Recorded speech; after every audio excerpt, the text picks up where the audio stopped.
everyone, I'm Nate Cesco. Welcome to VandaliaTV. I am super excited to finally release this interview. This is an interview I filmed a while ago with Huntingtonian, Marshall student, writer, director, filmmaker, West Virginian, Dylan Smith. We recorded this interview back in November, and right around that time, Dylan had just released his 20-minute horror/comedy slasher film called Camp Arrowhead, which is available on VandaliaTV. So if you need a little bit of context for what we're talking about, check the description down below. We talked about his creative process, his collaborative creative process, and how he approaches making films. So I'm literally just going to go ahead and jump right into the middle of the conversation. Well, I was born and raised 15 minutes from Huntington in Cerrito, West Virginia, and I don't know what to say. I love movies. I'm a cinephile. That's truly just my whole life. I love film. Marshall student, and I just wanted to put both those things, into what I'm doing with these videos. You know what I mean? And make movies and videos that I love, that feel cinematic, but also feature like a lot of work from Marshall students and local Huntington people. You know what I mean? So talk about generally the kind of stuff that you make. Sure. Yeah. Well, I really like serious films too, but I tend to work towards more in comedy. Not that I love watching comedy or I'm crazy about Talladega Nights or anything like that. No, but I just I like to hear the audience laugh, and I like to make people entertained and happy. So. Mm-hmm. And your latest film is Camp Arrowhead. Yep. Tell me just a general overview of what. Sure, it's a 20-minute comedy horror film where the first 10 minutes are just a normal comedy about kids coming to camp, and then the second half is a character goes crazy and starts killing all of them. What with the dead raccoon? What? Listen here, Buster Brown. There's nothing in these woods that can put a hurting on you like I can. Don't wake me up. Let's pull back a little bit. Sure. What got you into filmmaking?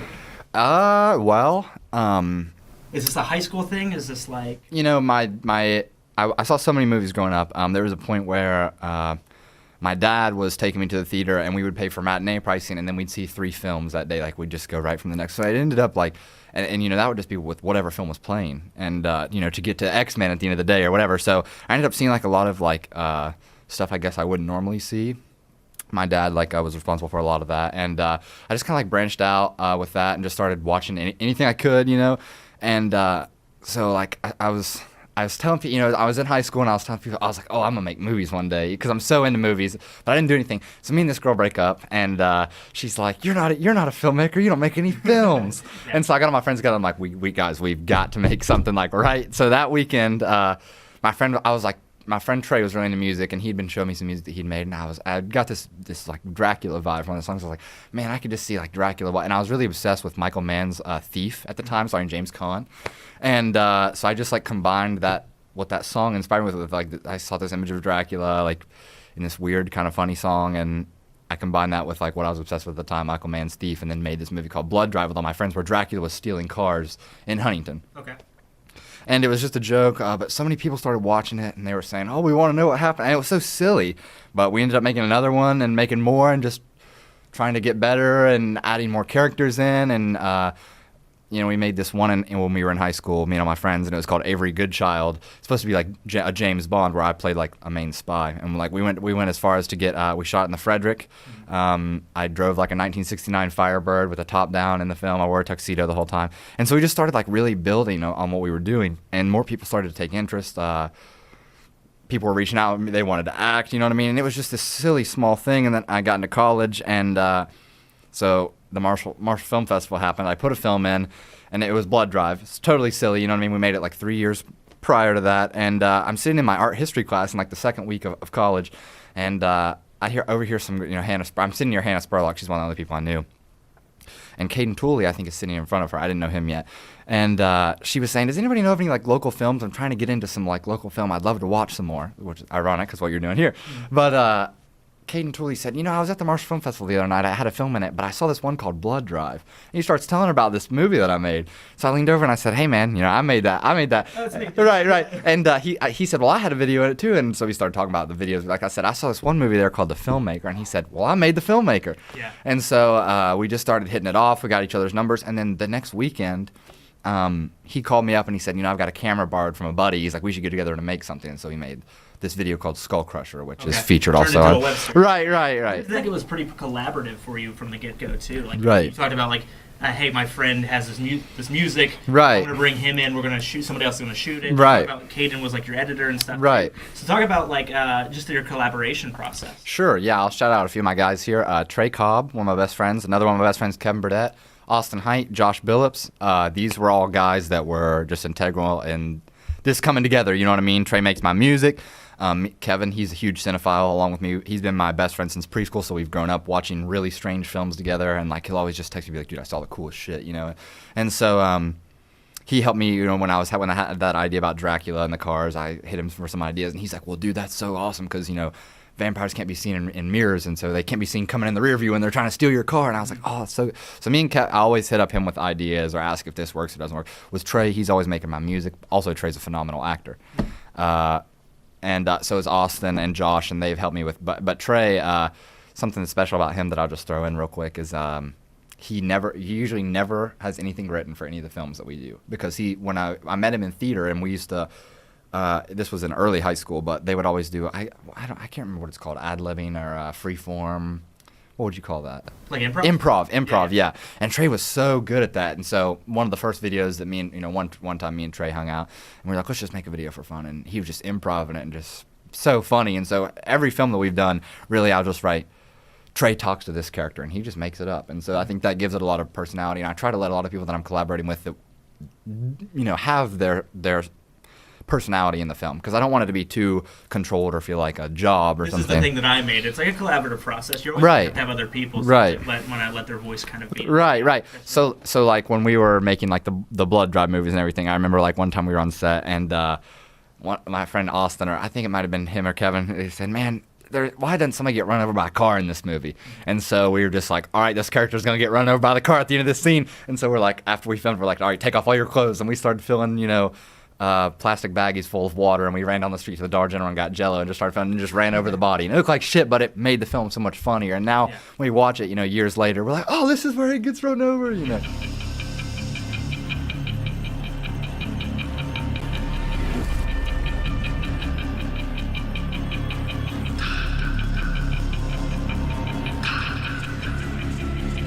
When approaching Camp Arrowhead, it was like so Isaiah Johnson and I were at a friend's house, and we were the only ones not drinking at this whole party.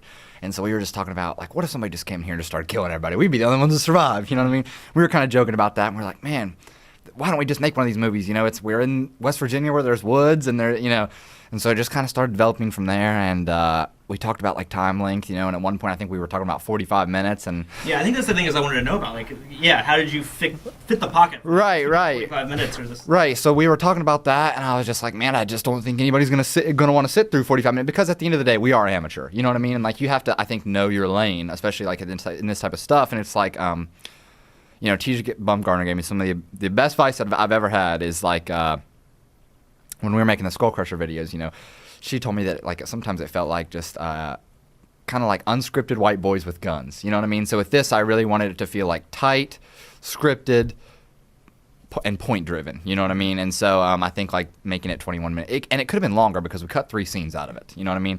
Asking her for a critique, or did she just pass you in a hole? I have asked her for a critique in the past, and she's been very helpful with being real with me. And yeah, that's awesome. Yeah, right. I sat in our class one time, and she was very upfront. Right. People. Right. Yeah, she's great. Yeah. So talk about Skull Crusher, with that series coming together. Sure. Well, I watch back on that now. It's hard. I mean, it's so amateur. It's because we just That get. should always be the case. Yeah. We're getting better every time, and that's what's so exciting about this whole thing. But with Skull Crusher, basically, that was the first collaboration with me and Caden. You know, we were just becoming friends. He called me and said that he had a camera. I got my friends Kevin and Austin and Trey, who are my best friends that I mentioned earlier, and we collab all the time. You know what I mean? I got them together, and so we were just making it up as we went along. Literally, Caden had a fake gun. We got some costumes for my house. We dressed my friend Kevin up like a hippie. You know what I mean? And I had this idea of a short film of a guy going into an interview and just being high as a kite. I just thought that was so funny. And so we were like, Caden was like, do we have anything to work with? So we had that idea. So we got my mom's up. My mom was a real estate agent, so I asked if we could use her office. We went there. One of our friends unlocked it for us. And we just put Kevin, who's dressed as a hippie, and then we had Trey, and Trey was just dressed in a button-up shirt, and we're like, well, he's going to be the interviewee, you know what I mean? And so we sat down, and we started kind of just making it up as we went along. We're writing lines right there. We're having them ad-lib and see what's funnier, you know what I mean? And Trey's character just wasn't really working, and it just felt a little bit generic in what we're doing, because, you know, you do have to have, like, a different style and a different taste instead of just ripping off something else or being like everything else.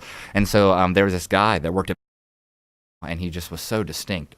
And we'd all seen him so many times by in there. His name's, and he just talks like this and has such a distinct way of selling himself. And so I said, all right, Trey, just do this whole scene as.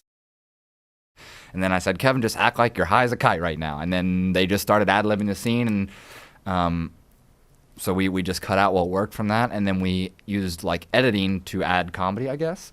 And that's something that my buddy, one of my best friends, Caden, is so good at, is bringing an extra element of comedy, depth, and story through the technical process. You know what I mean? And so there was like a part where he interviewed him. He said, so what are you thinking about right now? And Kevin, being the stoner who's being interviewed, said, Star Wars or something like that. And so when he's saying, Caden, it added in this almost like a thought bubble that appears above him of like Darth Maul and Liam Neeson fighting in like the prequels. And then it just cuts back and he says, I don't know, Yeah. And so it really is just that whole team of coming together of Trey's ad-libbing this role, this guy's pretending to be stoned, we're picking and choosing which lines work, and then having like that extra layer of going in and refining everything. Okay, awesome. So Camp Arrowhead is your latest project that you just put out. Right. What was the production process like on that? So me and a friend, obviously, we're just kind of like BSing this idea. And at first it was just a joke. We were talking about, what if all these kids were getting murdered and a sea monster just came out and murdered one of them? And it was just a joke. And then it was like, well, this is actually really doable, and... Because you filmed at an actual camp. Right, yeah. We filmed. Something you knew you had access to, or you had like find it once? No, I didn't know immediately, but I had some friends over, and I was talking about this idea of like a camp movie, and just like killers work. Well, what are and so a friend, two of my friends, Austin and Jacob, Austin Height and Jacob Maddox, suggested to me. They said, "Oh, we went to Camp Jerry when we were growing up. It'd be it's just 30 minutes away, because I was thinking of this. I went to a camp, and so." To be a counselor probably 2 or 3 years ago. So a lot of the experiences in the movie are pulled from stuff I saw there. And so I messaged like a girl that I knew that still worked at that camp, and I'm thinking we're going to go 2 hours away and stay all night and shoot this, you know what I mean? And as more people started jumping on the project, and like I like got a message from a girl who ended up being the best, in my opinion, gave the best performance in the whole film. Tia Moore messaged me on Twitter. I'd never met her before in my whole life, and she just sent me a video of her acting and said she wanted to be in the film. Of course, that's a huge honor, you know what I mean? So once all these people are hopping on board, it's a little bit less realistic to say, well, I'm going to go 2 hours away and bunk everybody. And so these guys were saying, we went to this church camp growing up, and so I had to kind of jump through a few hoops to get it because it was a church camp, you know what I mean? And so I found an older woman that I knew that went to the church or had gone previously, you know what I mean? And I got her to put in some words for me, and then it took a few times going to the church and just meeting people, and eventually they told us we could go film it there, and so it all started coming together. I had Isaiah Johnson, the guy that was coming up with the idea with me. He started coming over to my house and just took like sitting in the floor and just writing stuff, and he'd tell me that an idea didn't work, or I'd tell him that an idea didn't work, and something that was like really like we were talking about how we're going to do these kills. We wanted to have somebody beheaded, which obviously doesn't happen in the film. So many things that we were talking about, and so I put out a tweet. I'm like, does anybody know who could do like special effects in Huntington? And so everyone added me to this one guy. I don't even know his name. So I started messaging him. I said, yo, could you do a behead? If I paid you to do all this? And he just didn't even respond to me. Mm-hmm. And so I was like, well, shoot, I'm just going to have to figure out a way around this myself. You know what I mean? And so I was watching a show, Nicholas Winding Refn's Too Old to Die Young on Amazon Prime. I'd met him I was lucky enough to go to California, and I met him at Amoeba Records. And so we were just talking about, like, I guess how powerful it can be to shoot something over complete darkness, where it's the only thing in focus. Yeah, I wanted to bring that up, but I didn't want to spoil anything. I don't think it is, but no. The kill scenes have this very distinct, like, it switches, and almost reminded me a little bit of like that I don't know if you played Assassin's Creed. I haven't, no. But like whenever the kill happens, it goes into this like alternate space. Really? Yeah, but no, I just think that it kind of reminded me of that, but what was the decision-making process for that? Well, obviously, I didn't know how to do the effects. I didn't know how I wanted to do what I wanted to do. But it makes it so much better. Right. We get emblematic. Right. So there's this scene in Nicholas Winding Refn's Too Old to Die Young, episode 9, where for the whole show we've been hearing about this trailer park that's full of psychos and murderers and rednecks, and it's not an action show by any means, but this one guy gets diagnosed with he's terminal, and so he just gets a gun, and for 2 whole minutes it's just this long low-lit shot of him walking into a trailer park to the point that you can't even really tell visually what's going on. It's just drawing you in until finally you realize he's got a gun, and then it just cuts to all black, and it shows like 2 redneck people run outside and just bullet through the head, and then a two mannequins, and they're completely dressed in redneck clothes, standing all black, and you hear like like an eagle screech, and they just both explode, you know. And it's such like a dissection of like, just like what it is to be like an American and be free and be able to be dirty and be, you know, anything like that. And I was like, how can I like take this and like apply it to what I'm doing, you know what I mean? So I was watching Nicholas Winding Refn's work, in Only God Forgives. There's a scene near the end where Ryan Gosling's hands are going to get cut off. And so all the light fades out around him, and then you just see a shot of the guy's arm coming down on all black and China. I was like, oh, I can really do something with this. And so started thinking about like the color palette, like the vibrant reds, you know what I mean? And so my friend Josh had a lighting set up and a black background, and so we just threw it up in a garage and started experimenting, and it really just came out. It's been a blessing how it came out, because it really did change. And I was like, whenever I was watching the film, I was like, oh, this is a ridiculously cool, just like Switch, you know? Right. I mean, we could do the whole movie thing where you see it and the kill happens there, and then it just happens. Right. Talk about, you know, your experience just in the actual production. How long did it take for you to shoot it? Well, it took, altogether, I would say it took probably 8 days filming, but it took like 2.5 months to really get everything together. I mean, there was days where we had to go do reshoots, you know what I mean, stuff like that, and just like experimenting on what worked and what didn't, you know what I mean? And it was like, that's good, because normally, like, if you're on a time frame, it's like, well, this is what we right, yeah. So there was like more, you know how obviously the scenes are shot to build up to these deaths, and then the black is used for comedy in a way, you know what I mean? And that's like where I said Caden really comes in on that extra layer of adding a depth or a comedic layer through the editing, the technical process. But I don't know. It's just a lot of experimenting. You know, there was a scene that we had shot where Trey Cobb's character, he kind of plays like a Dwight Schrute to the camp counselors, Michael Scott. And Swede shot a scene where he dragged him out in the woods and tied him up against a tree. And Trey's going, oh, please, somebody help, somebody help. And then he duct tapes over his mouth. And then it was just going to cut on all black to him up on the tree dying, you know what I mean?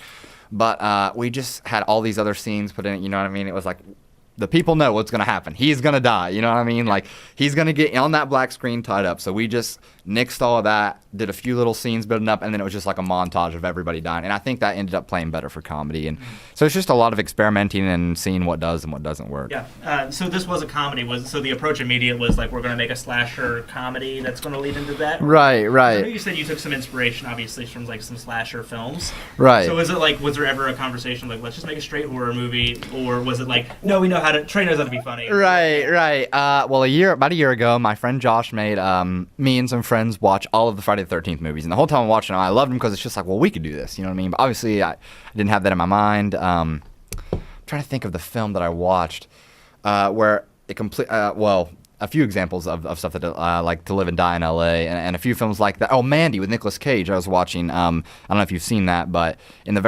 for the first half, it's just a film about Nicolas Cage living with his wife in the woods, and then there's a clear switch off around the hour mark where it just becomes this crazy movie where Nicolas Cage is now hunting demons. You know what I mean? So it has this first half of calmness that hooks you, and then completely flips the lid on you. And I think that was so special. And To Live and Die in L.A. with like the main character dying. I just wanted to do that switch. You know what I mean? I didn't want to make the same film for 20 whole minutes. It had to have like some kind of a gimmick, you know. And I think that was kind of what that was going for. What else are you all working on? Let me think. Well, I've got a short film that I've written currently called The ER that I want to star Kane Marone, one of my closest friends. He was also in Camp Arrowhead. He played the long-haired Jamie. I think he's great. I think that this is a great piece of satire. It's my favorite thing I've ever written, and so I'm hoping to shoot it around spring, and hopefully we'll see it next summer. But also, we've already shot another film called Eddie's Engines. It's a car salesman comedy. It's got Mackenzie Holderby, Heath Hawley, Burke Jennings, Mike Dotson, Catherine Booth, Trey Cobb, and Adam DeLisandro, and my mom, Rochelle Eddie Walters. But basically, it's just a short film about like some sexist car salesmen who don't want this one woman to step up, and then she ends up stepping up and selling the car that they can't sell. But I think it's really funny. We've already shot it, and hopefully we'll be getting that around Christmas this year. It's about 10 minutes, so I think that'll be really fun. Yeah, well, hey, I appreciate you coming in. Oh, yeah, thank you so much for having me. This has been awesome. Thank you all for watching. Thank you, Dylan, for coming in and doing that interview. Down in the description below, we'll try to include links to all of his socials, all of his projects, everything that he has on VandaliaTV, so please go watch those. Please support Dylan. If you're looking for another interview that you can watch, we did another one with actor Story Musa, also a Marshall grad. We're trying to do more interviews also, so please follow in any way possible, whether that's on Twitter or Instagram or Facebook or YouTube or anywhere, go to the website, VandaliaTV.com. And yeah, thank you all again for watching.